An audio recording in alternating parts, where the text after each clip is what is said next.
Luke Fickell continues to sell his vision and hits lucky number 21 in this recruiting class with yet another defensive lineman. Plus, we are closing in on kickoff to the 2024 season. Let's have some fun with team stats predictions.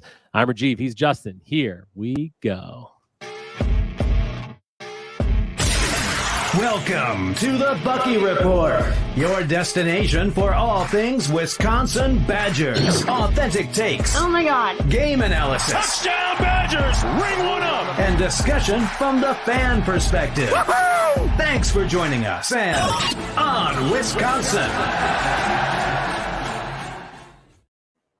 Welcome into the Bucky Report. We are your hosts, Rajiv and Justin, back together on a Sunday evening to talk about all things Wisconsin Badgers. On today's show, composite 3-star Nicolas Clayton adds yet another defensive line piece to Wisconsin's 2025 class. How does he impact the room and how high is his ceiling?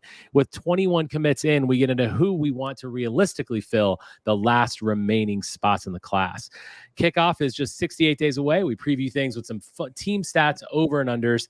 And of course, we set aside tonight some time for listener questions. We are at the Bucky Report on Twitter, YouTube, and wherever you can find your podcast. If you like what we're doing, hit the subscribe button so you know when we make new content. Justin, how are you? We got another one this week. How you doing? How was your week? How's life, my friend? I'm doing good. Obviously, Friday I decided to get a little loose with it and just hop on here and do a show. Take some questions on there. Great. This is what happens when Justin's bored and is at a long work week. And just I love that at the beginning of it. At the beginning of it, you literally let off with, "I'm bored. Rajiv's with the family, so we're gonna do this show." It was great. Yeah. So that if you haven't checked it out, it's called Friday Free for All Friday. Justin did just a Q&A right from the community. We're gonna do the same thing today for the last 15-20 minutes of the show. So if you do have questions, go ahead and put them in the chat. We'll star them and look for them later when we have that time. Joining us once again on the show is Nick Osen, Badger beat reporter from 247 Sports. Nick, how are you? Welcome back. Man, I'm always honestly good being on this show. I love speaking with you guys, love football. We got more good news to talk about with the Badgers and even a little preview stuff. That's going to be a lot of fun. I'm doing great.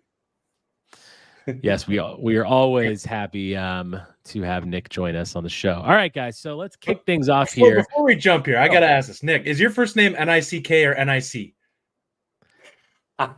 It's got to be Nick like multiple times Nick, and I'm like, that's not how it's on his Twitter. I would like to say something before you answer, Nick. Okay, I think it's Nick because it's on your own Twitter page. It's in your own articles. That's where I was. Ryan, I know put Nick I think on his show, which is funny, but it's Nick. It's got to be because you write it's in your byline. Typo on Here's the truth. It's Nick, but I haven't said anything. One, because I love Ryan and he's one of our guys. And that is such a Ryan. I love it. And two, I think that NIC looks cool. But the truth I would love for him to jump into the show right now and all of a sudden a question pop up on the bottom. I love it. How did you not tell me? Nick, Nick Osen. All right. So let's get started here. Nicolas Clayton, another D lineman, guys. Nicolas Clayton, composite 3-star, 6'4.5", 205-pound edge rusher out of the home of the Florida Gators, Gainesville, Florida. We got him right out from underneath Florida State. A lot of other schools in the mix, really good offer list. Nicolas Clayton brings some serious upside to the defensive line. And look, one more guy. We said a few weeks ago, go back and listen. A few weeks ago, we said we need D linemen. We've got the other positions are good, right? We can maybe talk about running back here and there, but for the most part, we need a D lineman. And of course, the last three guys to commit, we got our D lineman. We got Petaway. We got Telemach. Is it Telemake? Whatever it is. Telemake. I think. Telemake. So it's got that A on the end. I was wrong about that earlier. And now we got Nicolas Clayton. Justin, this guy's got high upside. I want to know what you think about his game, and then tell me about his upside and how high do you think his upside actually is? So I wouldn't actually put him as a defensive lineman. I think he's straight up outside linebacker. I would say looking at his frame, we're talking a maximum, I think, of him of 245. I don't think he gets heavier than that. Max. I think he can get to that, but anything more than that, I think he's a little thin framed that you're not going to be able to do it. It'd be wasted weight on him. And he's got the type of bursts that you don't want to bury him with a bunch of weight. But in all honesty, this is Zach Bond with 2 inches and extra length. and similar type of agility and burst. So his ceiling to me, and I brought this up on Ryan's show when we talked about him, I think he has first round upside. If everything clicks, he gets the body to where it needs to be and it all works together. Now, I think he's more likely to be in that Bond range where he ends up being an NFL guy who's probably, third, fourth round type guy. But he could absolutely be a weapon in terms of a pass rusher at this level. This is the type of guy that could be a stud on Georgia, Texas, Alabama. He's got that type of athletic upside. Yeah, really a couple of things here, guys. I say first off, and Rajiv led into it a little bit, like kind of the Badgers getting him out of Florida with Florida State interested. Guys, I've seen conflicting things out there. Like I was checking in throughout the week. Florida State wanted this young man, okay? I don't know what was going on the last couple hours. I'm not going to claim to, but I was checking in, making phone calls, and that is absolute truth. Wisconsin had done a phenomenal job. I was not shy about, putting it when it came out. Matt Mitchell specifically, I give a ton of credit to the recruiting department. Max Steinecker did a great job here. But for my conversations with Nick Clayton right after the visit, guys, when he went out and said Wisconsin is my leader, like Matt Mitchell just nailed this visit out of the park. So I think he gets a lot of credit for his pitch, relationship building. Clayton as a player, man, Justin, I hadn't really thought about that comp to Zach Bond, actually an old friend of mine at Wisconsin. I really like that because Bond actually had, I can tell you this, so when I was at ESPN, he had first round buzz about a week and a half or 2 weeks before the draft. So I like that comp. I think that where Bond really, impresses me is just kind of like some of his explosiveness and brute strength that he showed in some of his work in terms of like on top of his speed. I'm not sure if Clayton has quite that, but like you said, burst, explosiveness, he would tell you himself, he's still adding technique, getting more used to what he needs to do kind of more on the outside, on that edge where you're not just going to be the biggest player on the defense. I think if he can get to 230, 235 even in the first couple of years, he will see the field. I think this is massive. I'm going to put him in my category of, Jamari Washington, Cam Miller, guys that I just love in this class that maybe aren't getting talked about enough. Mm-hmm. And I just feel like this group of now 5 linebackers, outside, inside combined. What other schools are you seeing that type of success, strength, and versatility within the room? Really, really impressive class there.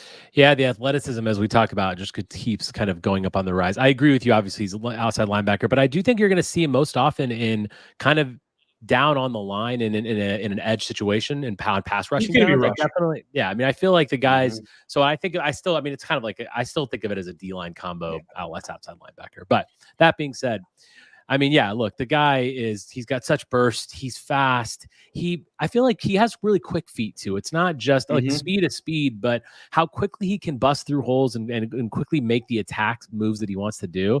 That's really impressive. And you see him kind of bounce off the line. And, you watch Huddle and they point out the guy that they're obviously you don't even need to point out. He's the fastest guy through the line every single time. And he's just got that burst, which is really nice to see. Technique, I think, will get a little better over time. But he's got those raw abilities. High upside, right? I mean, really high upside. We've had a lot of linebackers in this class. Highest upside, Justin. Like, I mean, do you think what is our highest upside of all the linebackers that we brought in here? That's a really tough question. If we're talking NFL upside, it's probably Leteju because he has a chance to, by the time he leaves here, be a TJ Watt type 255 guy with really good burst and ability to pass rush and it'd be really explosive. But in terms of being somebody who they maximize their college game, Clayton could very well end up being that guy. One of the things that we didn't really talk about with him, honestly, if you watch his film, the thing that stands out the most to me is his feet. Yep. He barely gets touched by offensive linemen because he's so good with his feet that guys get off balance really easily with him. And he doesn't have to hand fight with them because they can't stay on him. Yeah. And it's kind of exceptional, that ability to do that. Now, as long as he maintains his technique and doesn't get out of his rush lanes, he'll be fine with that. And that's something I think that he'll still be able to do at the college level. It's going to take more work there. But I think that that's going to be something that he has that's exceptional. Like it's one of those things you watch with him. His first couple steps are super explosive. And it's been a while since we've had a guy in the room that's got that type of burst off the first couple get-go. I think that when I look at Ains and Posa, those two are probably a little bit more going to be guys playing off a little. I could see Ains being he's going to be dropping in coverage, I think, a little bit more. I think he'll definitely rush still, but he's not going to be looked at as a straight up pass rusher. I think Posa is going to kind of be all over the place. Yeah. He's not going to be likely 2-point stance off the edge like we're going to see with Clayton and Leteju most of their career. Zach Bart says Clayton is such a good ad for this cycle, has so much upside as a true pass rusher. If Collins can add some size and Mitchell can polish his game, dude could grow into a stud. Curtis Blaze, welcome. He says, first live, let's go. Curtis, thanks for joining us live. If anyone has questions, again, we're going to do a listener question thing at the end. We've already got a couple here started in there. Add your questions to the chat. I'll find them as much as I can, and Justin will find them, and we'll see what we can add and talk about at the end. Nick, let's talk about the rest of this cycle. So where do you feel like we are? We're 21. I want to go one more thing before we jump on. And this is in regards to Florida State on this one, because I want to push back. And I know you don't know much more inside on this, Nick, than we do, just because they're not going to be honest with us. But some of the smoke that was kind of thrown out there was that, they felt good about a couple of other guys and that's why they didn't take it. And my stance on that is no reputable staff does that unless they have silence from guys. Like, you're not going to say, well, we like where we stand with a couple of these guys, so we're not going to take a commitment from a guy who was a take yesterday. And the way I kind of look at that is like, no, nobody does that, because if you turn that kid away, number one, you've burned that bridge. That kid is not coming back to you, no matter how hard you come at him next time. And number two, if you miss on those other guys, you're left with nothing. Like, there's no way that you would do that just based off of a feeling. You'd have to have like some type of info there that you have those guys. Justin, give the listeners a little bit of background that might not know exactly what you're talking about, Florida State. Sure. I don't want to go too deep into this because some of it is, obviously behind paywall. No, just the big picture background. Yeah, big picture on it. Basically, Florida State effectively was pushing back, saying like the reason why they missed on him is because he was no longer a take. And that to me sounds like we're trying to protect ourselves here because we got outworked. Yeah, and just to go off of that, because I've got colleagues that do a great job. The network, I think, really. Oh yeah, I don't think it's the reporters there. I think we're straight up Florida State botched this as anybody. Just watch this young man's post-official visit interview outside of Florida State. He literally says, yeah, some other schools like were saying that maybe FSU, wasn't pushing as hard or didn't fully want me or something like that. And then he's like, but the staff told me that that's not the case this week and they want me. So like that was a day and a half, 2 days before things actually came out with this announcement. So, something clearly doesn't add up. But regardless of all of that, I can tell you firsthand, speaking with him multiple times, covering this recruitment and getting quotes from a colleague about this commitment, like the staff just continues, you said, outwork, perfect pitches. I said it on a local news spot on Clayton, like relationships, development. Like, are there other factors in this? Of course. But like, if you have people you can trust and you see the college to NFL direct pipeline at your position, really hard to turn that away. And I think this is another example of that. Kudos to the staff here. Yeah, the staff continues to impress time and time again. That's been the theme, right? Always be closing. They're clearly closers. They're getting it done. They're selling the program. They're selling the vision, right? Luke Fickell clearly has established what that is. We talked to Mason Poso a little bit about it on the show last week. I think that, like that vision is there and he's selling it, which means it's got to happen to the field, right? All this stuff has to move onto the field this year, next year, the following years to really keep going with that and keep growing that. So we're at 21, right? 21 in the class right now. Nick, I'll start with you on this one.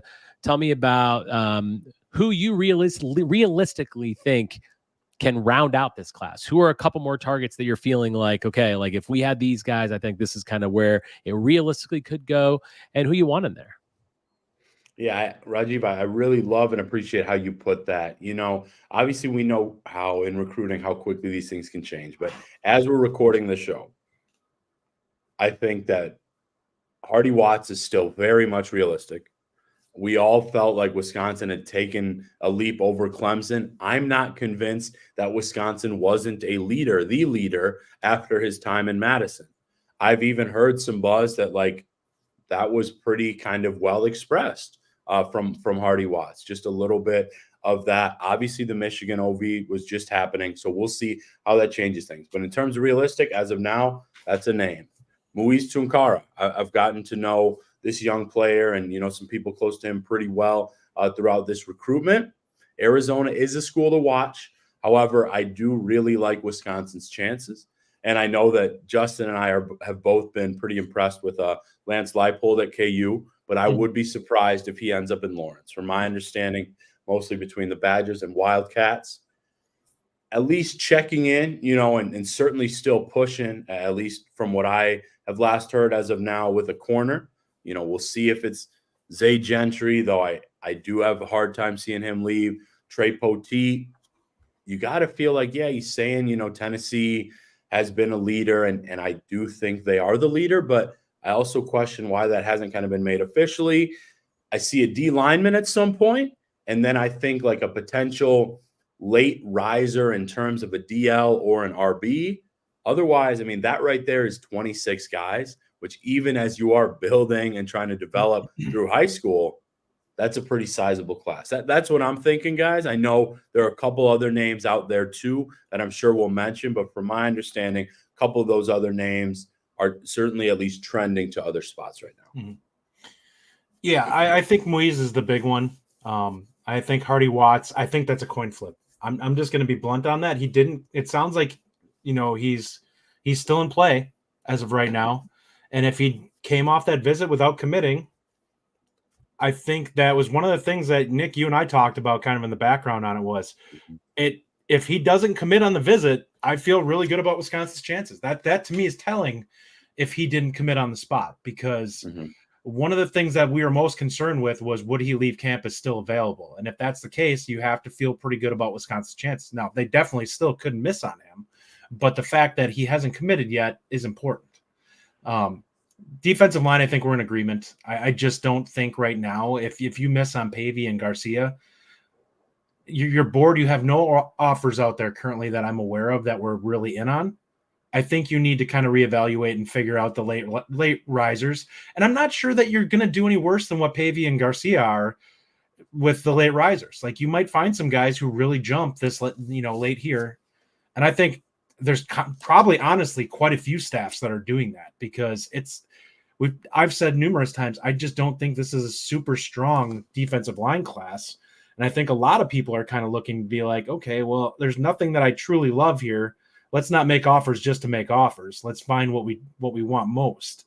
I think so. Defensive line is a position I definitely think they're going to take another body.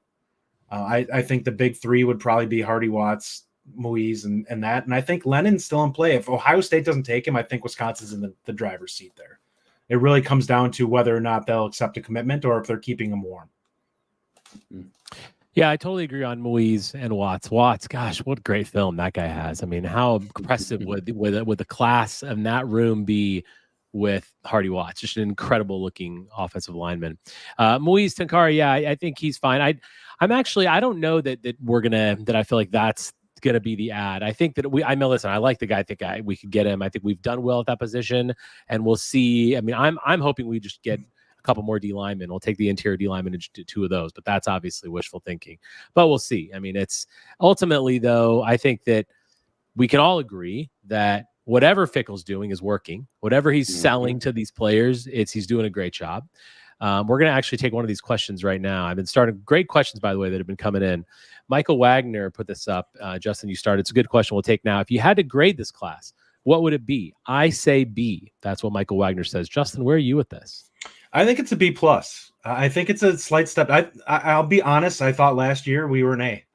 I felt we were strong at. I think we lack a little bit, and we'll see how things rise over the end of this class.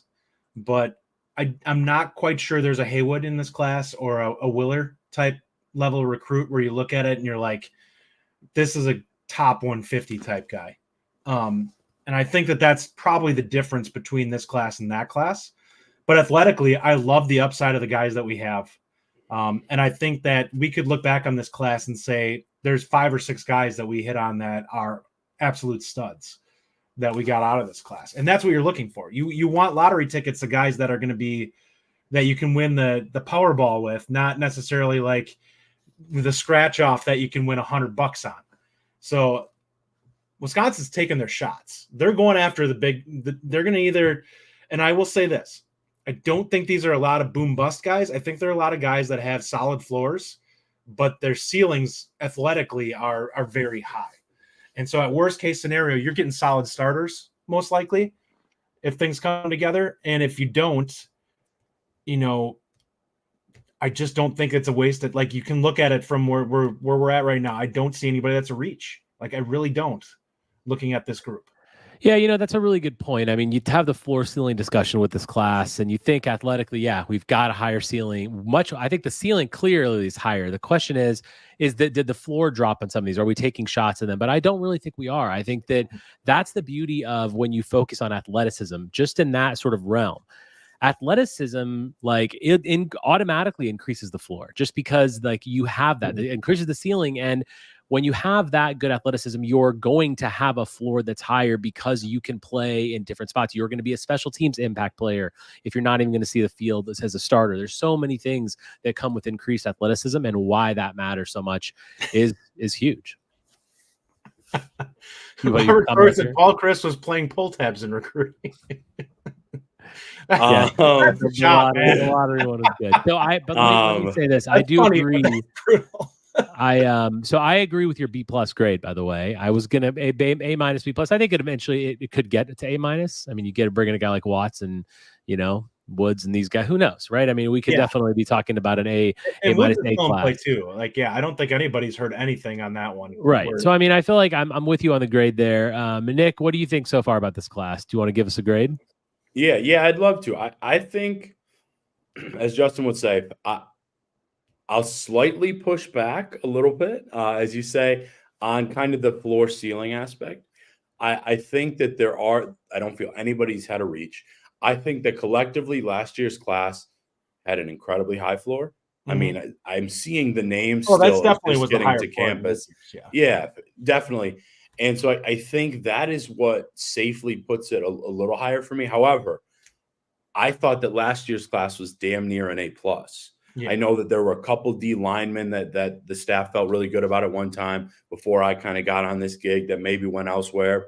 Okay, so I think I was comfortably in that, let's say, 96, 97 type range if we're talking school grades. So I personally think that this is a high A-, even close to an A when you think of some of the elite talents that were brought in the last 2 to 3 weeks. However, I think it can get to a comfortable A. Like Muiz, he's a dude, guys. I mean, I'm watching his clips every time. Like I said, I'm getting to know, him and his potential.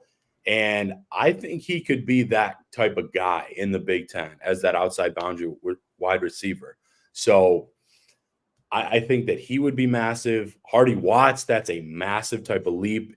They're able to close on him. I mean, he brings the offensive line room from like, hey, this is great to this is stellar. So I think he's a guy. We'll see how you kind of add in some of the positions we didn't mention. I still feel like a running back would make sense, at least at some point. But in terms of ceilings, my mind goes to a lot of spots like Cam Miller, Mason Posa, Leteju, Luke Emmerich, who, I mean, has all the numbers. We just got to kind of see the late film. Like all of these players. Locke, I know you feel that way, Justin. Yep. Rajiv, sure. I think we're all there. Like, let's say even 3 or 4 of those guys hit. Like, then you're talking, okay, this is one of the 5 best classes we've seen in Madison. Yeah, I would I agree agree with that. Zach Bartz is 24 is an A, 25 is B plus for now. Yeah, I think we're all pretty much there. I mean, obviously last year was amazing. All right, let's shift gears a little bit here, guys. We're going to do some football predictions, and we're going to get into questions. So again, keep putting your questions in there. We've already started some. We've heard some really good ones that we'll circle back to at the end of this discussion. So let's have a little fun. We'll do our fun segment of the week here. Over-unders. Now, we're not going to do individual stats. We did individual stats 4 or 5 weeks ago before the OV. So we're going to do team stats. I set these over and unders by, just like looking at the last several years of statistics and kind of, based on some other stuff. So we'll take a look and go ahead and put your answers in the chat as well. And we'll go from there. So we're going to start. Let me pull up my sheet here. Okay. So we're going to start with. You crushed this research, by the way, from our guy. Thanks. So we're going to start with Justin's favorite number to talk about, which is total points per game. I know he has some thoughts on this one. So we are going to set. Now that we fixed 2017. We are going to We are going to see. ESPN stats are a little off. We are going to set this at 29 points per game. Justin, what do you think? So we'll go Justin and then Nick, and then I'll go. We'll kind of cycle through like that for all these, and I'll put them up. If you're watching on YouTube, you can see what the what we're going to cover, what our over and unders are going to be up at the top of the screen. So Justin, 29 points per game, over or under. I'm actually taking the over on this. That's actually a really good number. I think everyone that's concerned with the offense, this is the barometer kind of for me for this season that I figured would be a nice jump from where we were last year. Because last year, I think we all agree, was a disappointment offensively. But Paul Chryst offenses weren't world beater offenses, and he was still kind of around this range for the bulk of his time here. I think that roughly between 20 and 29 and 30 is where I would like to see. And I think there's a chance they're better than that. But I would say that I'm on the over on this. Nick. Yeah, this one, some of these were tough, and I never want to come across as like a homer, too positive. So I had to tone it down a bit, but this one was fairly easy for me. But I think if this team is as good as I've seen in the spring, and if the talent matches what we see on the field, guys, I think this has to be an over. My quick slight projections have them at about 30.5 to 31 points a game. I think that's very doable. I think it will need to be done against some of these teams that we are talking about and that we will preview, like a USC on the road at Nebraska. I mean, we'll see what happens against Bama. So teams like that. Plus, you have to think about the easier teams early on. I like that number. I will hit the over pretty easily there, guys. So I just want to throw a question back at you guys. I'm very curious this year if we see a difference, number one, in play, like a substantial difference in play calling, if the staff is significantly more comfortable with what we have this year. Number one, because of they're more comfortable, and number two, because they feel like they have to be more aggressive in their play calling because of some of the teams they're playing against. So it'll be really interesting to me to see how that factors in. I think there's a lot of things that go into this.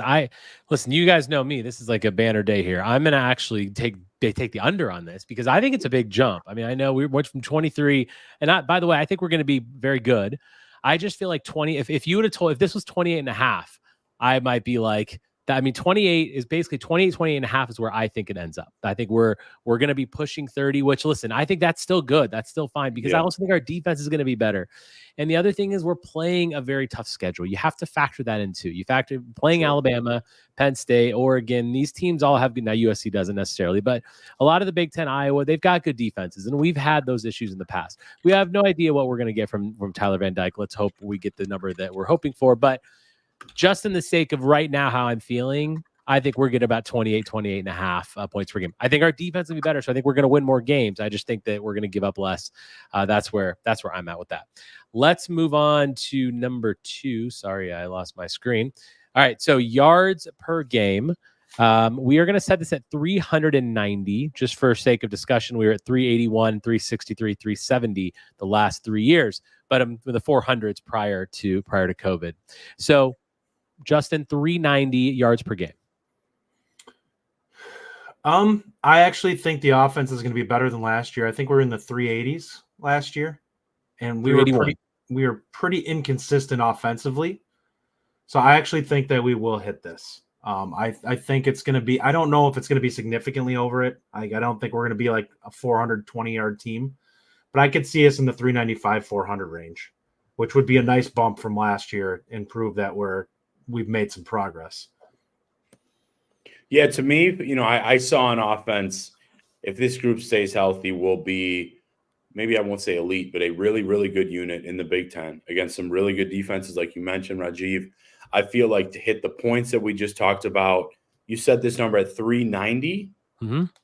I'm not saying quite 400, but 395 to 397 is very doable for me. I think, and this will lead into one of our next questions too, but I think things will be opened up a little bit, both in the pass as well as with the run. Year 2, Phil Longo's run concepts. I think the personnel is there. This one, pretty comfortable. Yeah, I agree. I also take the over. I think the offense will move the ball more. I think we're going to score more than we did last year, and I think we're gonna move the ball more. Obviously, you guys have heard me talk about how I do believe the field can be stretched now with Van Dyke and a guy like Bryson Green, who I think is going to have a bit of a breakout year. I just feel like we're gonna move the ball downfield. That was a huge hole in Tanner Mordecai's game and the inability to really throw downfield accurately. So I think that's that. I agree with you on that. Let's switch to yards per attempt. We'll start with you, Nick, on this one. We're going to set this at 7.1 yards per attempt. Last year we were at 6.1. The year before that we were at 7.3. We've always been around 7 to 7-ish. So 7.1 this year. What do you think? Man, I thought your number for this was phenomenal. Seriously, I was trying to look at my projections a little bit. I promise not every single one I'm going to say yes over, but this I do feel like has to be slightly over. We know what Van Dyke can do, at least what he has shown, stretching the field a little bit. Again, I was fortunate to see some of what this team can do in spring ball. I think if you have a really good, reliable run game, you can open things up more in the pass. My numbers have this at about 7.55. Wow. So I'm on the over on this, and I'm saying this based off the fact that the lowest that he's had in his career for Tyler Van Dyke is 7.1. He's other 2 years he was at 9 and 8.5, I believe. 9. Wow. So that 9, that was incredible. So I think that they can do this comfortably, but it's going to depend a lot on the receiver room.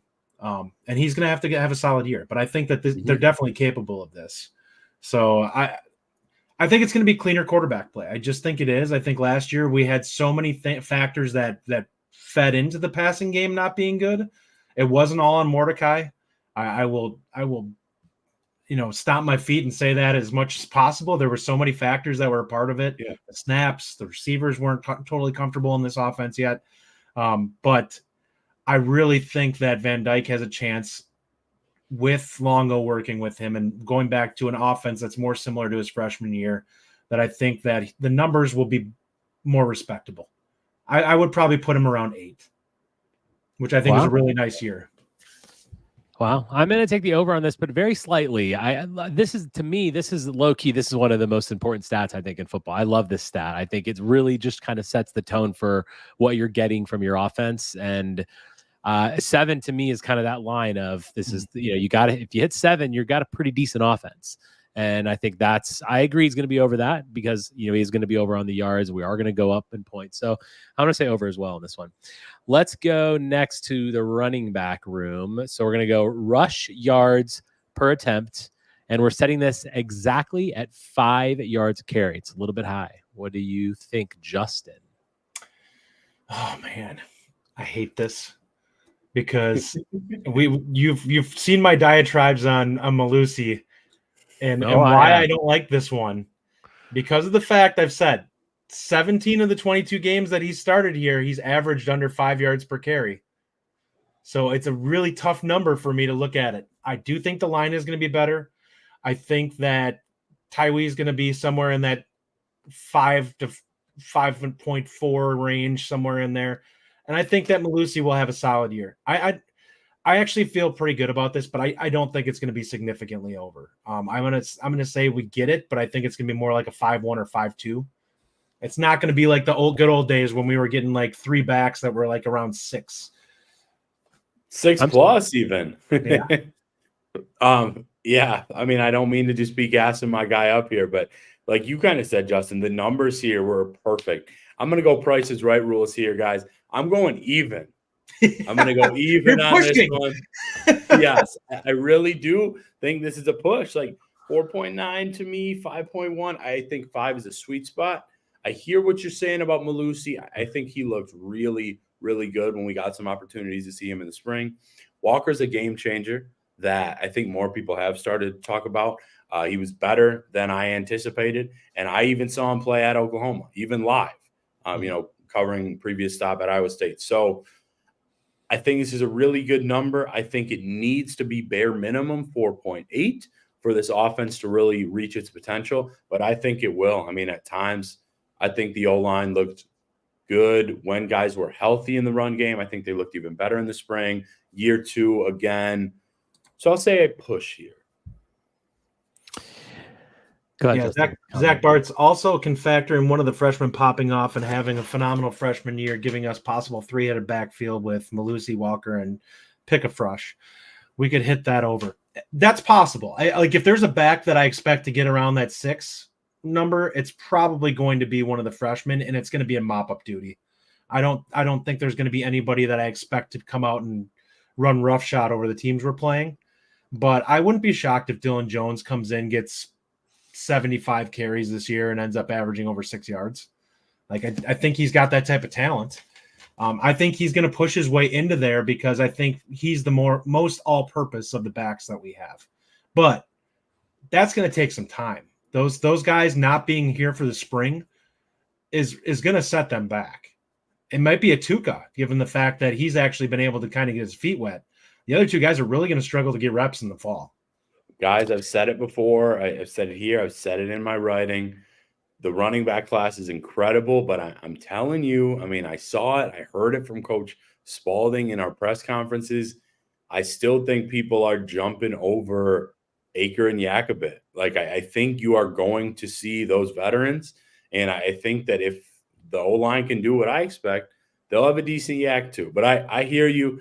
To me, I think it will be Jones if there's a freshman.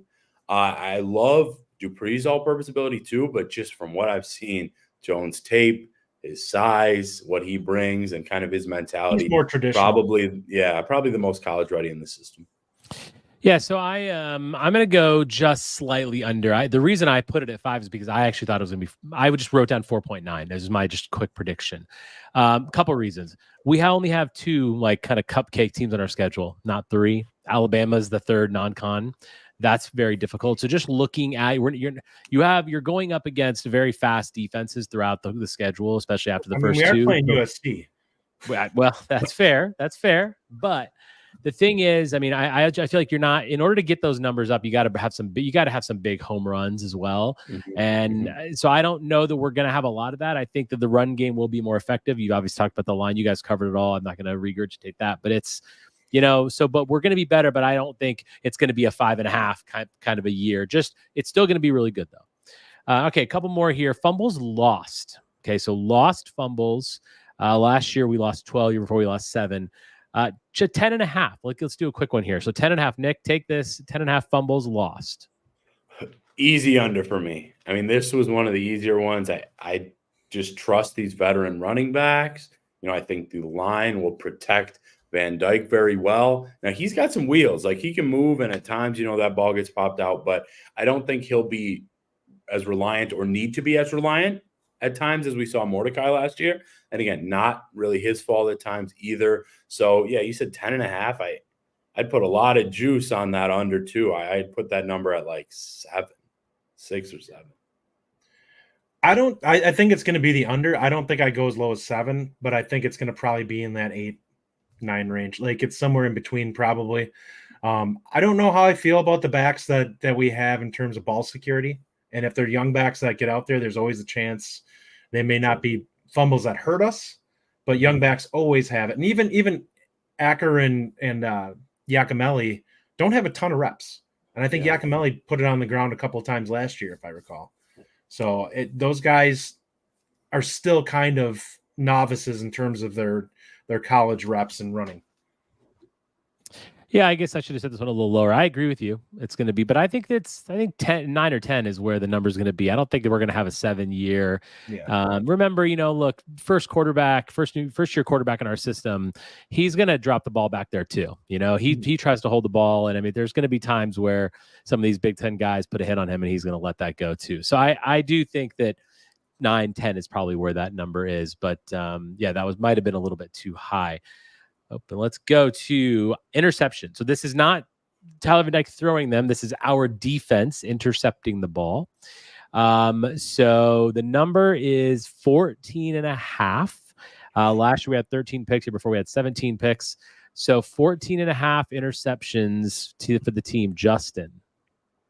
Oh man, that's tough. So tough. I'm going to take the under on this.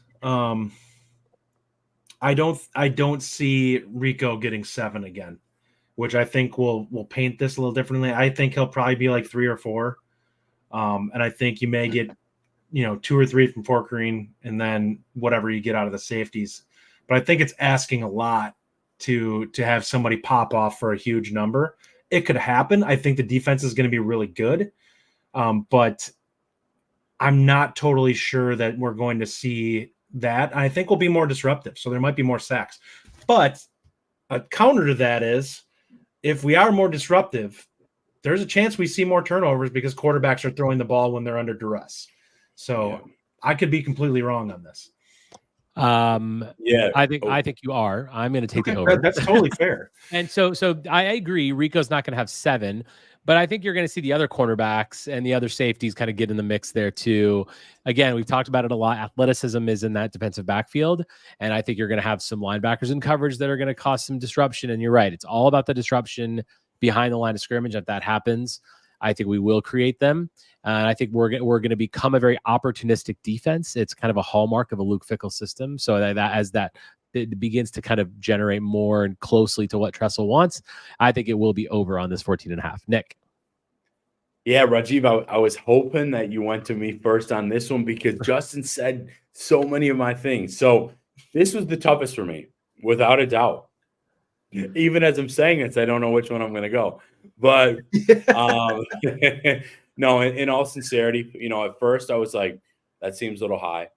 And then I thought about what Rico did last year. And guys, I think teams are going to be smarter and not go at him as much. Mm-hmm. I've got this number at 14. So just under. Sincerely, I love both of your reasoning. I also just feel like I see more third down sacks coming this year. I see the defense getting to the quarterback a little bit more, kind of like before. Fumbles. Yeah, more fumbles or even before they can get the throws off. I do see more picks coming for Hunter Wohler. I know that's been a focus for him. So, like, if that was a number, I'd take the over. I set this as slightly under, but sincerely love both your reasoning. Like, Justin, I think, more under duress. But, Rajiv, like you said, I think the rest of that room steps up too. So, really, really close call here. All right, let's go to sacks. Last year we had 29. Year before we had 31. I'm going to set this at 33.5. 33.5 sacks. Nick, I'll start with you on this one first. Just under. I think that the defense is going to be better, faster. I just said I think more sacks come, but I mean that's almost 3 a game against O-lines like, now they're not elite, but like Iowa's is supposed to be better. Oregon's, I think, elite. I've certainly seen some of the. I'd agree with that one for sure.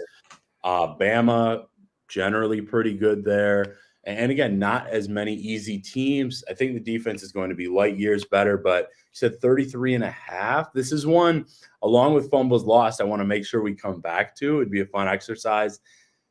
That number just great set, and it was tough, but I feel like just a little bit under. I think I need to see it a little bit more in game action. I'm going over. I'm going to put us at 36. Wow. So I think they get it done this year. I think it's going to be a group effort because I think that they're going to come from all different spots. I think the edges are probably going to be in that 5 or 6 range. And I think that we're going to probably see the middle linebackers get up in that 4 or 5 range. The athleticism is what's going to be kind of here. We're going to see some guys be able to make some disruption that we didn't last year. And I think that the athletic ability will play even against good teams. Now, the bigger question will be when we take risks with it, are we going to get burned? is more what I'm concerned with. And that could definitely affect what these numbers end up bearing out if we start having guys be a step late where they back off and maybe not rush as much. I just want to admit real quick, I didn't think about some of the inside linebacker potential, specifically Thomas, who can do it all. So really good. And he's pretty Rajiv, good. This was just regular season, right? Not a bowl? Regular season. Okay, perfect. Still sticking with just under. Yeah, so I'm going to say over as well. You've heard me talk about how much I love this linebacking room. I just think it's going to be one of the more exciting units that we have on the roster. And obviously the D-line's got to do their part. And so we're going to see how that holds up. But if they do, I think these linebackers are going to be able to feast a little bit. We saw disruption sometimes last year, not all the time, but with this talent that we're going to have, there's going to be more disruption. It's just they're more athletic than they were last year. It's going to happen. So I think those numbers go up. Michael Wagner says, I say positive turnover margin. What do you think, Bucky? I think positive turnover margin for sure, by the way. I think we definitely, because there was another question that I think I lost it, but it says, are we going to, here from Mick Rocktober, will we get more INTs than we give? Let me say this. We were talking about 14, look, we better get more than we get, because if I don't want to see TVD having a 15 interceptions, that's not what we want. Quarterback play in the Big Ten stinks. I'm just going to be blunt with that. It might not even be that TVD is that great. It's going to be the fact that most of the quarterbacks in this conference are not good. And that's why whenever we start talking about Tyler Van Dyke and everyone's like, well, is he going to be a net positive or whatever? He's going to be the better quarterback in probably 9 of our games this year. Like, you could probably say Oregon, Bama, and Penn State. Like, Miller Moss has a chance to be better, but I don't know if that he is at this point. Like, he's had 1 game. He could be decidedly average this year. There's a bunch of guys that I think will struggle to get to 15 touchdown passes this season in Big Ten play. And that's because we historically do not see good quarterback play from this conference. Yeah, I think, I don't know, maybe I'm drinking a little Kool-Aid here, but I actually would put Van Dyke already probably better than, Penn State QB situation. I'm just not super high on kind of what I've seen. He didn't play well in big games at all. Yeah, no, he did not. And I do think, like, we rated him fine. Like, I mean, the high school type was there. They do a great job, but I got to see more from him. Mm-hmm. Yeah, Bama will be tough. Oregon, obviously, Dylan Gabriel's been a stud, but I'm pretty high on Van Dyke. You guys know that. I think that's an easy get more than give. From my understanding and what I saw in the spring, I think he's put in a ton of work, and kind of the comfort is really getting there. Still a fall camp ahead, still a couple early, easier games. I'm frankly pretty optimistic about what he can do. I've been a pushback. I think you're selling the quarterbacks in this conference short. I think that Dylan Gabriel, obviously, and he's new to the conference, but Will Howard is going to be a far better QB than Ohio State had last year. And I think Drew Aller I think he's kind of a push. Will Howard over last year? No. I think he Will still Howard had 30 touchdown passes or whatever last year for Ohio State. True, but yes, and he also had like Marvin Harrison. I just don't see him being that dynamic. But Emeka Agukpa, whatever his name is, the receiver there. Like, I think they're talented, and I think Will Howard is better off there. And I think Drew Aller. I mean, look, we don't know what we're going to get from TVD, and I hope he's one of the top 2 or 3 quarterbacks in this league. But it's a pretty deep league, and I think there's a lot. That's my take on that. Bonus question here. We're going to do 2 of them. So we'll be quick on this first one here. All right. So returns for touchdowns, either kickoff or punt. Okay. Any returns for a touchdown? Or interceptions or no? No. Special teams only, not interceptions. Okay. This is not pick sixes. This is just kickoff or punt return for a touchdown. Mm-hmm. I'm going to set it at a half. Will we get one this year? Justin first? Me? Oh, Justin. Okay. Man, we've had so many seasons where we never do. I like the athleticism, but I don't know. I would say no. I'm going to take the under on this. It's just we're so inconsistent. I'll settle for guys looking dynamic as returners. They don't need to even score. I just want to see some good returns. Nick, what do you think? Man, love the number. Over. I do think we see one.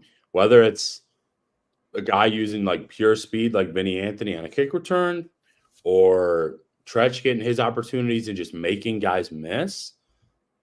I think we see one this year. And if you ask me which in the spring, if you asked me which, I think I would say a punt return. We saw a few guys there, Justin. A few guys.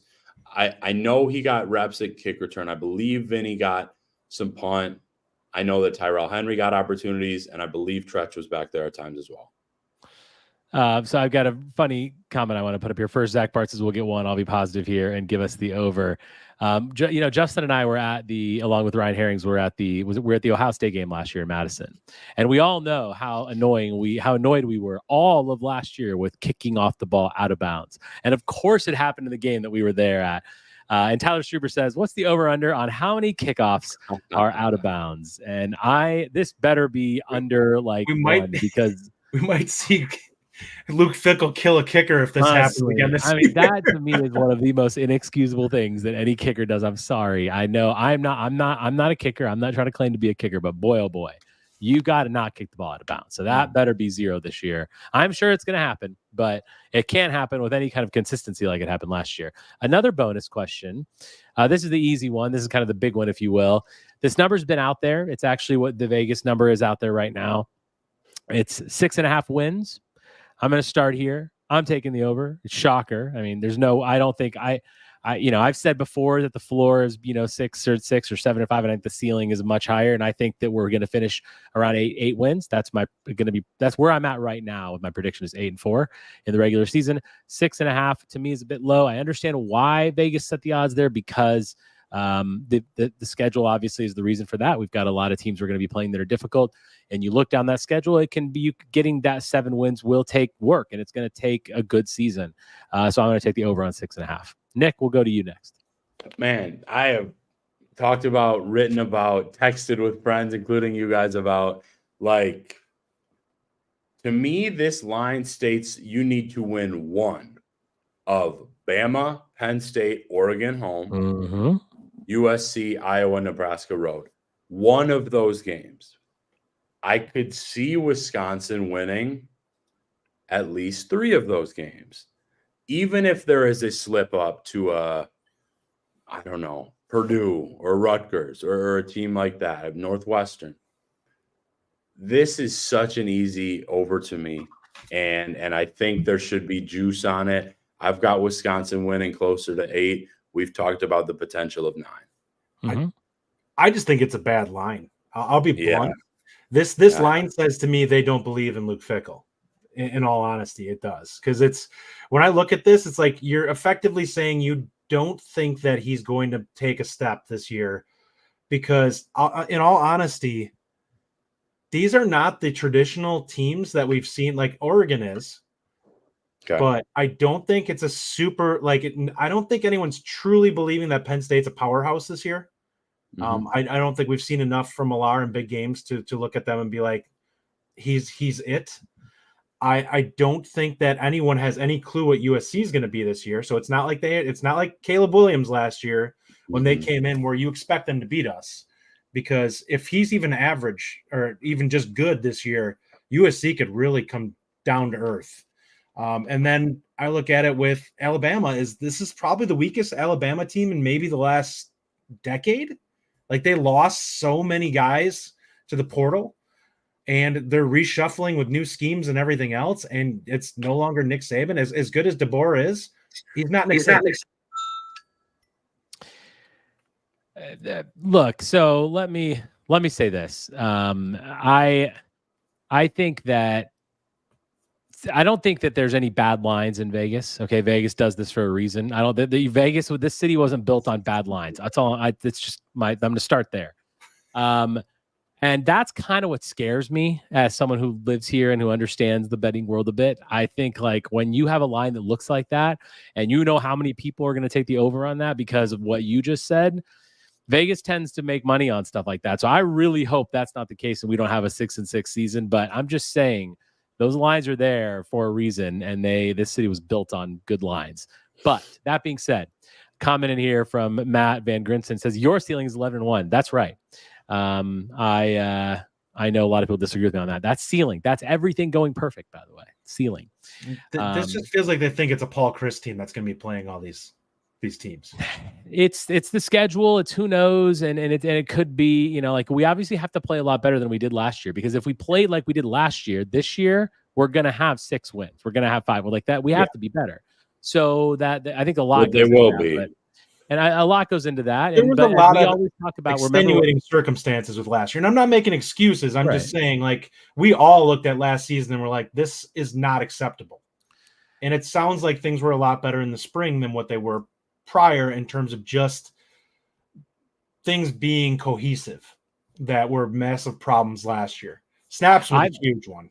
I obviously do not think we're going to go under. I'm just saying, like, we do have to be better. And not only did we get improved, but like the other teams in this conference also hit in the portal, right? They're also on their shows right now talking about how good their team's going to be and how much better they're going to be. So, I do, for the record, think it's going to be over. Let's get some questions now. If you have any other questions, by the way, throw them in the comment. We're going to keep talking about this for a little bit. So we'll start with Steve. He asked it a long time ago. Who will be the third string quarterback in case of injury or bad quarterback play from first and second string quarterback? So obviously first is going to be Tyler Van Dyke, and then second is going to be Braden Locke. Anyone disagree with Mabry as likely being the third guy? He's the only guy that's taken snaps at this point, so it's pretty much by default. But I think he's going to have might work his way up if he can be healthy, but I expect him to be a solid number 3. You agree, Nick? Mabry? Yep. So I'm going to go to you on this one, Justin, and then, of course, Nick as well. This is Mr. October says, do you guys watch a lot of film of the kids Badgers aren't interested in to get perspective, key, objectivity, etc.? That's a great question, by the way, Mr. October. Mm-hmm. Thanks for all you do. For outstanding breakdowns you do. Justin? Yeah, I actually watch a lot of the offers that they give out just to kind of get a bearing on it. I was one of the ones that when Jaden Woods was offered, I actually went back and started looking at a couple of guys, because when he was designated as an outside linebacker, I watched the film and I didn't see it. And it's just what I didn't understand was how this staff likes to use their outside linebackers, because I was like, well, I go back and I look at guys like Vince Beagle and Bowlers, who were the athleticism popped on film. Bowlers actually had incredible high school film. He was absolutely rated correctly. It just didn't translate once he got to the college game. So yeah, I watch quite a bit. And if there's a guy that I don't quite get a feel for, I'll definitely get like a palate cleanser to go out there and look at a couple other guys to see. But a lot of the times I'm not looking for this guy is this technique down and everything else. I'm looking for athletic profile. I'm looking, does this guy look like a 4-star to me in terms of the way he moves on the field? Does he show me that type of athleticism, that type of burst? And a lot of that stuff you can just see. Like when you have a guy that's an average athlete, you can see it in the way that he explodes on the ball. When you have a guy that's a freak, like Clayton kind of explodes through the line when we were talking about him, it stands out. Like it just jumps off the film at how quickly that guy is able to disengage people, especially given the fact he's playing in Florida. Yeah. Well, I do as well. One of the things that I like to do is I like to look up. I'll just pull up Iowa and Minnesota's classes and look at them and laugh at any player I don't like in Minnesota. I'll just make little funny notes about that stuff. But yeah, I do. I specifically check out other Big Ten teams because I've jumped on a couple other Big Ten pods as well. So I like to look at the rest of the conference. And I agree with Justin. I look at offers. But Nick, you probably obviously do a lot of other film studies as well, don't you? Yeah, definitely. I say I probably typically watch 60 to 70 players a month. Like Justin, any offers that go out, I generally watch, often bring them on to our sites. Sometimes, I shouldn't even say sometimes, often with top 100, top 150 kids after new ratings. I'm checking out the film. I just love watching ball. I like learning. I like testing myself, kind of comparing what I'm seeing. And appreciate the compliment, Mr. Rocktober. It means a lot. You bet. So we'll go here. Tyler Strieber asks, what's the best way to judge this staff in recruiting? Ultimate class rankings or 2+ years down the line once these guys start playing meaningful minutes? Justin. Yeah. Why don't you go first, Nick? Yeah, Nick, take it, Nick. Appreciate you guys. So this will be kind of a fun one here. So Tyler, I think that would just kind of be defined on how much you kind of trust 247 or Rivals or just anybody that does the ratings. You know, if you fully trust that and kind of trust our process and their process, then I think you can, you know, quote unquote, judge the staffs, whether it's Wisconsin, Iowa, USC, whoever. I think you can judge them on signing day, you know, because it's supposed to be basically a direct translation of talent, one level to the next, and then, of course, eventually to the league. But if you just, you know, you want to trust game tape, you want to kind of do a mix, which even I like to add more things than just the class rankings. I think about 18 to 30 months later, how many of these guys are you seeing still in the program, developing, and, of course, translating to games at Camp Randall or on the road? I think that means a lot to me. But just in terms of general perception and the way this staff is generating so much buzz, I think it's pretty easy to see they are one of the best, most collective, and most aggressive recruiting staffs that I've seen. So I look at this a little bit differently. My perspective on it is I get really excited about who we bring in the class, but what I ultimately will grade them on is what we see in a few years. When I look at it from this standpoint, I think this staff does an excellent job of identifying athleticism and talent to bring in. They do an exceptional job. Ultimately, when it comes to grading them, it's going to be based off of how often they hit. And a lot of, I mean, that's really hard to say. Like they're getting the best raw resources to bring in that they possibly can right now. So from that standpoint, when I look at it from right now, if we want to look at it from a class standpoint, from a recruiting standpoint, they're doing an excellent job. You can't legitimately know what things are going to look like in 2 years. So in terms of maximizing value at the current moment, they're doing it, which means they're doing an exceptional job.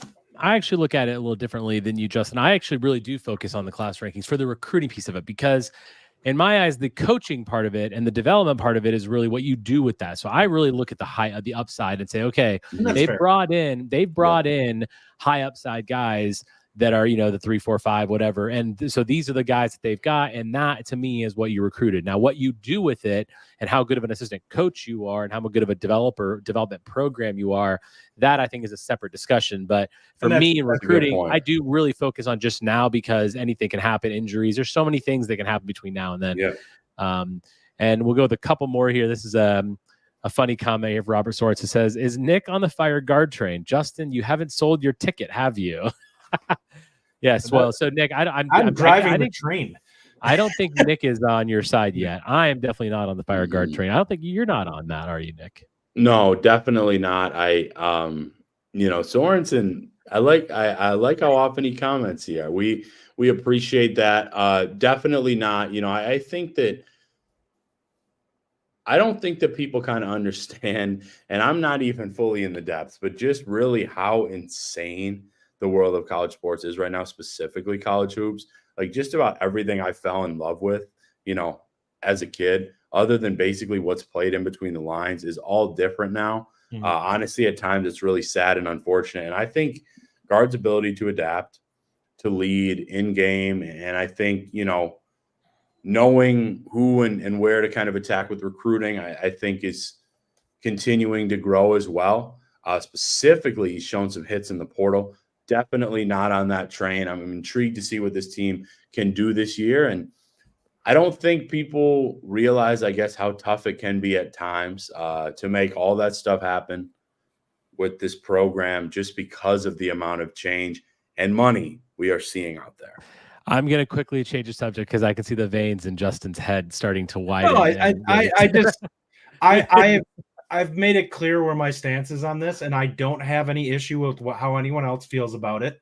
But the things that I don't like about how he handles things, I just don't know if we'll ever see addressed. Like it's either he gets fired or I don't know. Like the team's. I need to see him actually prove that he can be more than what he was last year. Another topic for another day for sure. We've had that. It's a long standing discussion. A couple more. We'll do two quick ones, and then we're already over an hour. We're gonna let you guys go. Two quick ones here. First of all, a funny one. Michael Wagner says, "Let's talk b-ball." Here we go. So Tyler Strieber says, "Is there a recruit you're worried about being flipped away from us? And is there a recruit you think we can flip to us?" I'll start with you on this one, Nick. Worried about being flipped. I mean, when I'm first thinking about it, not really, especially when, I know Justin and I feel the way we do about the Florida State aspect of Wisconsin. Like if they, they screwed that one up. I don't see that happening with Clayton. Right. Like that was just, a recent name. I mean, you can't guarantee things, right? But I really don't necessarily see that. I mean, obviously a long time ago, Cody had to add, we could kind of like see the buzz starting there early. Like we all kind of knew that if Ohio State got involved, it was going to be trouble. It would be tough. Yeah, I don't think so. And in terms of, is there a recruit I think that they could flip? Well, nothing is, official here, of course, but they hide stuff. Even if Trey Poteet like ends up committing to Tennessee, I could maybe see him like just continuing to see kind of the buzz around Wisconsin program. Could maybe see a potential there. I would still probably check in and follow maybe one of Justin's favorite guys, Cade Peterzak, just to see what happens there and kind of if things actually end up the way we kind of think and feel. I'm trying to think any other recent ones. The Byron Lewis recruitment, I mean, it's just been so kind of back and forth and hard to track. So we'll see where he commits to. Other than that, those would be a few names that first popped up.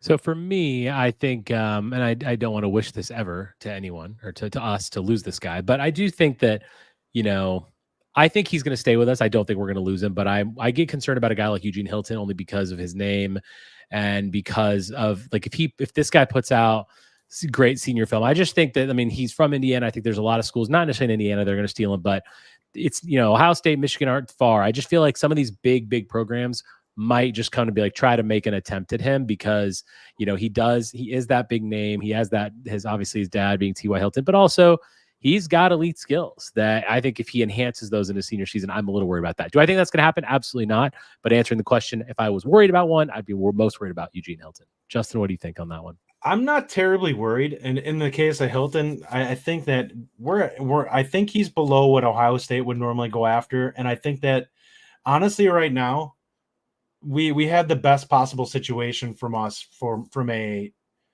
Michigan standpoint that I just don't think recruits know what to make of Sharon Moore yet. And because of that, the ability to attack and go after other people's commits probably isn't there like it was with Harbaugh, where you have it where it's like we're a playoff team. Like if he had just won the title, I think that he'd be able to go out there and right now and grab, like that class would probably be in substantially better situation than it is right now. So I don't think that's just in regards to Hilton. This staff does an exceptional job of staying on people. Like when I say that they don't get outworked, that's a big part of it. They really stay on these kids and really communicate well with them. And that's a big part of being able to maintain your class. And it's really important, and they do a great job of it. So I think that I'm not really concerned with regards to us grabbing somebody else. When it comes to defensive line recruiting this cycle, there's nobody that I would say no to. This staff does a really good job of kind of working behind the scenes. I've never seen so many guys just randomly pop up out of nowhere that we're in a really good spot for, that I'm like, I haven't heard about this guy in like 2 months. How is he somebody that we're suddenly on an official visit on the first weekend coming in? And it's like, what's been going on here? All right, so we'll go to our last question, and then we're going to end the show on this one. Nick, this will come to you. This will be the last question of the night. Michael Wagner, it's a good question. Michael Wagner asked, what is the difference between a 3 and a 4-star and a 4 and a 5-star? Can you talk a little bit about that? Absolutely. I wouldn't say when you're at least talking about like the high-end 3s and the lower-end 4s, there's not a huge difference. I will go back to that, but you'll generally see a little bit more of a difference between a 4 and a 5. When you're seeing a 5-star, you're legitimately seeing one of the top 30 to 35 players, best at what they do in the entire world, specifically with football. Obviously, we're talking about here. You're talking about three things: the tape, the production, and as Justin likes to talk about, the athletic profile. Because 5 stars, we are projecting them to have the capability to end up as NFL first-round picks, generally in 3 years, like 3 years after their eventual signing. Of course, that can be 4, but that is massive. And as we know, I mean, it's one of the hardest sports in the world to be a first-round pick, like maybe the toughest, because there's just so many different positions, so many different schools. You can get there from D2, D1, high-level D1, whatever that may look like. So there's a major difference there.